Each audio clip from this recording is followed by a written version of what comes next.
one time, weapons like these existed only in the realm of science fiction. But today, in Saudi Arabia, they are a way of life for the Allied forces.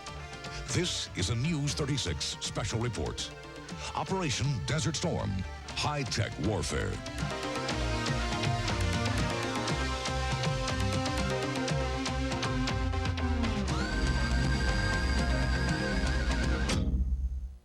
Good evening. Thanks for joining us tonight. Many of you have just seen The Empire Strikes Back, one of the most popular movies ever made. But when this science fiction classic was first released a decade ago, the weapons and other battle systems depicted in it may have seemed like something truly out of this world.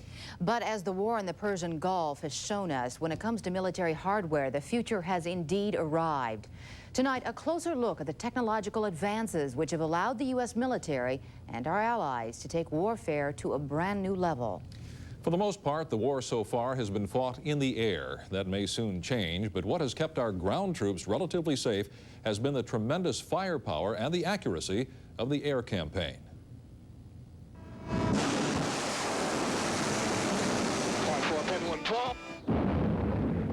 On land, in the air, or by sea, the Persian Gulf War has no predecessor. Computers and lasers guide weapons with pinpoint accuracy. Silicon chips are as essential as bullets, and television cameras record the spectacular and sometimes terrifying results. Warfare has gone high-tech.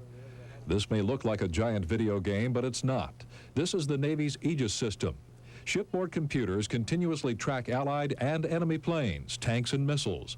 Radar identifies friendly forces and those which are not. Touch a keyboard and the big guns attack the enemy. Commanders on board or in the field can counterattack immediately. Unlike past wars, many military missions this time are being flown at night. In fact, Operation Desert Storm was initiated under the cover of darkness. Watch this. You see what a U.S. fighter pilot sees. Even though it is pitch black outside, you clearly see the landscape below. And that is thanks to the lantern system. The lantern lights the way for pilots to fly at night and at low altitudes. It enables them to get closer to targets and at the same time avoid detection. It takes away the sanctuary of darkness from the enemy. Traditionally, he resupplies at night and moves at night, and with the lantern, we deny him that ability. The lantern also cuts through the haze and smoke like this, which often clouds the battlefield. Turn on the lantern, and the target is now easily visible. Makes a tremendous difference. Absolutely. And it is the lantern that is helping the U.S. military destroy Iraq's Scud missiles. Computers are even found inside missiles, earning them the name smart bombs. One such bomb slid down the chimney of an Iraqi military headquarters before delivering its deadly blow. How do they work? A laser beam is the key. With a camera mounted underneath the plane, a pilot spots the target, and then he aims a beam like this one at the site. With special sensors, the missile spots the beam reflection, and to keep the beam aimed at the target, the pilot uses a joystick, much like the control of a video game. Some smart bombs, like the GBU-15, carry TV cameras, and you are there when they hit. That kind of pinpoint accuracy and tremendous firepower is not limited to the Air Force. If a ground war breaks out, the Army and Marines also have an impressive arsenal of futuristic hardware. For an enemy up against this weaponry, there is almost no place to hide. This is the Apache, possibly the most sophisticated helicopter in the air today. That's because of the Pilot Night Vision Sensor, or PNVS, and the Target Acquisition Designation Site, or TADS. These two systems allow the Apache to fly and fight at night or in bad weather. The sensor's infrared detectors are the pilot's eyes. The sensors, located in the chopper's upper turret, are connected directly to the pilot's helmet. The system looks where the pilot looks. When he looks right, it looks right. When he looks left, it looks left. This is what it looks like through the pilot's eyes at night. And that's about 38 different items floating in front of the pilot's eyeball, and that's how we fly this airplane at night. For the co-pilot gunner, TADS works basically the same way. Where the gunner looks, it looks. And with the helmet, he can not only activate TADS, he can actually operate the chain guns and the rockets and the Hellfire missiles. 3, 2, 1, fire. 3 is expected. They're going, sir. We're out of here. missiles. Laser technology is also being used on the ground in the Persian Gulf. This is the TOW. It stands for Tube-Launched, Optically Tracked, and Wire-Guided. It's accurate and effective against enemy tanks. Here's how it works. If you look closely, you can see tiny wires trailing the missile. The gunner keeps his sight on the target. An infrared sensor in the sight sees the infrared source on the missile. It relays the missile's position back to the computer at the base of the gun. The sensor sends directions to the target back through the wires. All the operator has to do is keep the sight on the target. Perhaps the most sophisticated weapon in the U.S. arsenal is the Tomahawk cruise missile, a deadly accurate weapon that can travel up to 1,500 miles. It's basically an unmanned jet. The terrain the missile flies over to reach its target is programmed onto onboard computer. As the Tomahawk hugs the Earth, it reads the terrain below and checks what it sees against the map stored in its computer. If there are errors, it corrects itself. The Tomahawk rarely fails to hit its target. The incredible technology which has turned this into a push-button war also raises some ethical questions. For instance, does it make killing too easy? Are we thus less sensitive to the horrors of war? We'll look into those questions on News 36 Nightcast at 11. And still ahead on this News 36 special report, if it comes to a ground war, Allied forces will be relying on these Iron Warriors. We'll take you inside America's top tanks when high-tech warfare continues.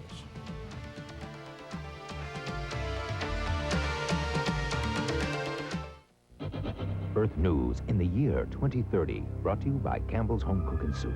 The image of George Washington may be etched in your mind, but only traces of our founding fathers remain etched in Mount Rushmore. Can we prevent acid rain from eating away our history? I'll be back with a tip. It's good. It's real good. It's home cooking soup. It's not hot enough. No? Well, better let me check. Gee, I'd say perfect. Charlie, what do you say?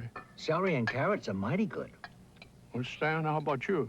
Chicken's delicious. Noodles, too. Golly, Fred, looks like you got nothing to complain about. Gee, guys, thanks for nothing. Don't mention it. Our pleasure. The name is home cooking, and so is the taste from Campbell's. Air pollution mixed with rain forms an acid that can dissolve stone monuments. Car exhaust contributes to the problem, so don't idle. Turn off your engine. Save gas and our atmosphere. Act today to save tomorrow. The stress headache, when its pain stretches you to the limit. Take aspirin-free Anacin 3. I take Anacin 3 for the pain. It's not aspirin. Doesn't upset my stomach. Anacin 3, aspirin-free pain relief for today's stress headache. Every second of an asthma attack can feel like an eternity. That's why there's Primatene Mist. Primatene opens clogged breathing tubes in as fast as 15 seconds. Primatene Mist, the fastest type relief known. That cough sounds bad. When her littlest patient is coughing, it's the biggest thing on Mom's mind. So now there's a new Robitussin pediatric cough suppressant, formulated just for kids. The long-lasting cough medicine with a great cherry taste, from the brand more doctors and pharmacists recommend. And since Robitussin pediatric gives such effective cough relief, both the patient and the doctor can rest comfortably. New Robitussin pediatric cough suppressant, recommended by Dr. Mom.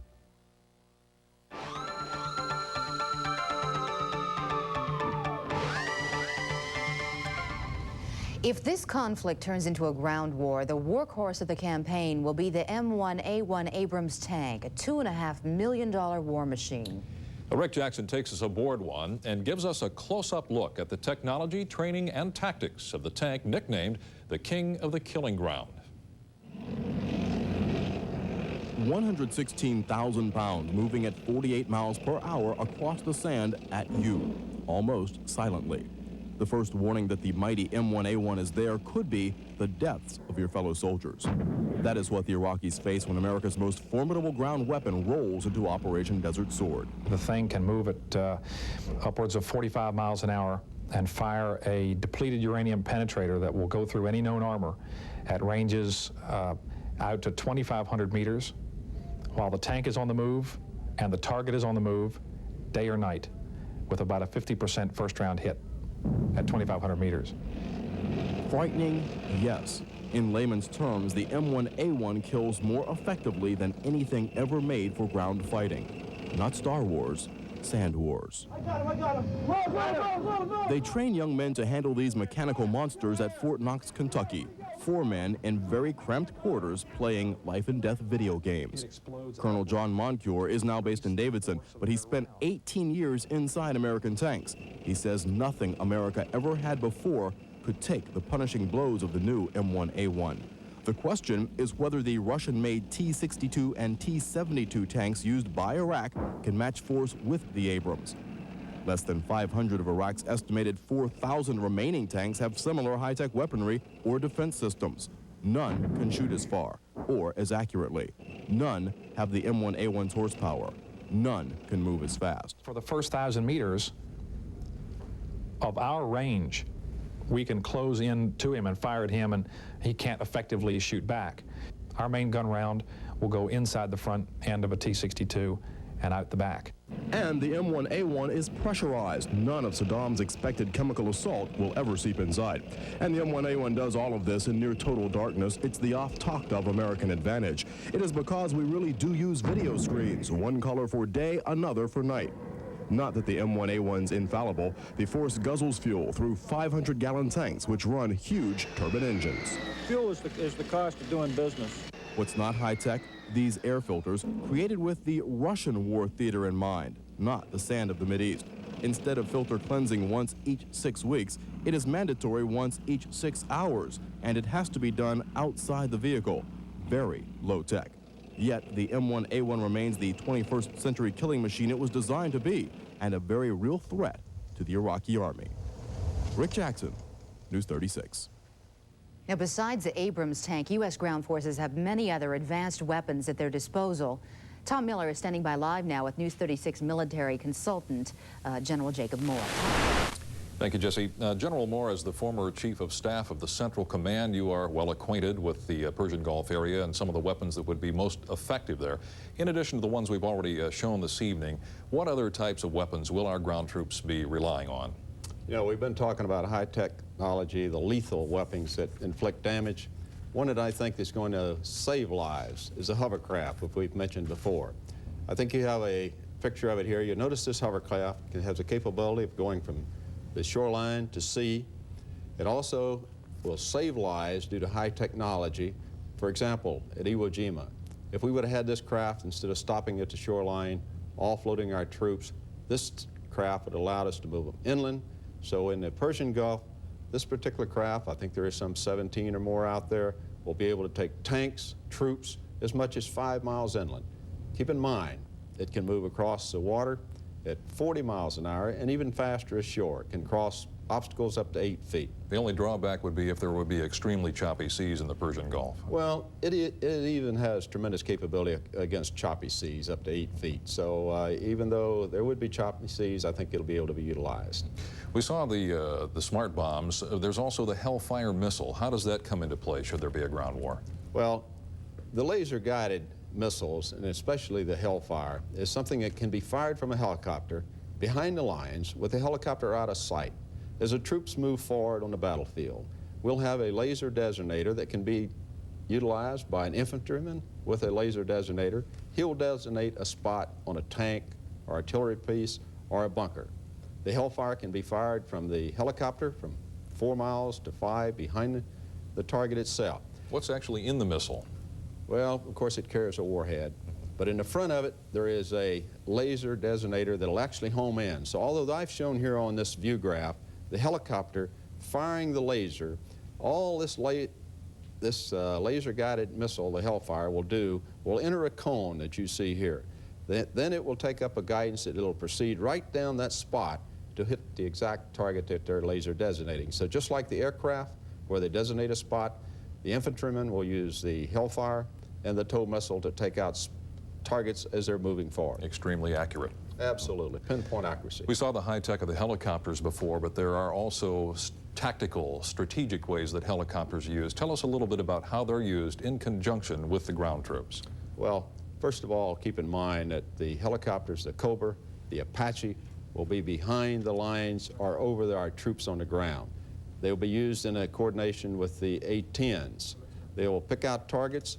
These helicopters have the speed to stay with the tanks And as our troops and tanks and maneuver elements are moving forward with their Gatling guns, their 30mm, the tow missile, the Hellfire missiles, they'll be able to take targets of opportunity in order to keep the troops moving forward.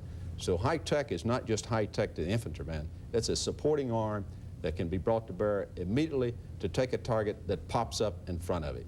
Okay, thank you, General. Jesse? Tom and General, thank you.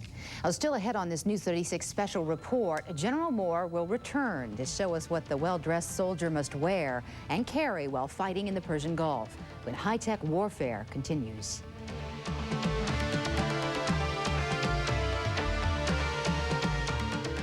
Is this the way to my house? Where is your house? It's on a cul-de-sac. Let me ask you something else real quick. Which one of these two leading dog foods looks better to you? That one. That one. I think this one. I'm not a dog. How would I know? Sandy, does that look good? Thanks a lot. You picked Skippy Premium. It just plain looks better, doesn't it? This is little pieces. See, much more better to get one and take. That you got to use the knife, the cut, and so on. And they don't have no knife. My period is more than pain. It's bloating, it's tension, it's a pampering period. Tylenol and Advil only relieve pain, but Pamprin's 3 ingredients relieve pain, bloating, and tension. Only Pamprin relieves a pampering period. I found the secret to my arthritis pain relief. Flexol 454, endorsed by the trainers of professional football, basketball, baseball, and hockey. Now, Flexol's available to the rest of us who live with pain. Flexol, the pain relief pro trainers recommend. I've asked my mom to test our new motorized shopping cart, a great service for customers who can't be on their feet while grocery shopping. In the coming months, we're putting one in every Food Lion store. Careful, Mom. And here's another example of Food Lion service. Customers only have to touch their groceries once. We unload them at the checkout and put them in your car at the parcel pickup. At Food Lion, we make shopping just as easy on you as we do on your pocketbook. Mom, the display! Take the $100 Escort Challenge. The press says this completely new 91 Ford Escort can go head-to-head with any car in its class, including Honda Civic. We say it's even better than that. In fact, we'll put our money where our mouth is. First, take a Ford Escort test drive. Then, if you decide to buy one of our competitors, we'll pay you $100. We're that confident. Just test drive any new 91 Escort at your participating Carolina Ford dealer.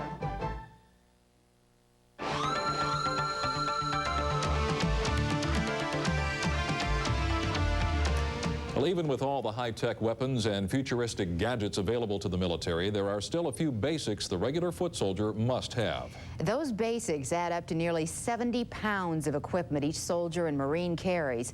And while this equipment might not be as flashy as some of the other things we've seen tonight, it does provide a valuable function, protecting our troops. Today we have the typical green camouflage utility that's the standard issue to a United States Marine. A favorite item for our light armored vehicle troops in the Arabian Gulf is this typical Marine scarf. And I assure you that our Marines in the Gulf are not wearing it around the neck, but perhaps more up in this position to protect themselves not only from the cold and the wind, but from the sand. This helmet changed for the services during the 70s, and now all of our forces in the field are equipped with this particular style helmet. And here he has one canteen. He would normally carry 2 on this vest, but in the Saudi area, all Marines will carry up to 8 canteens. His sleeping bag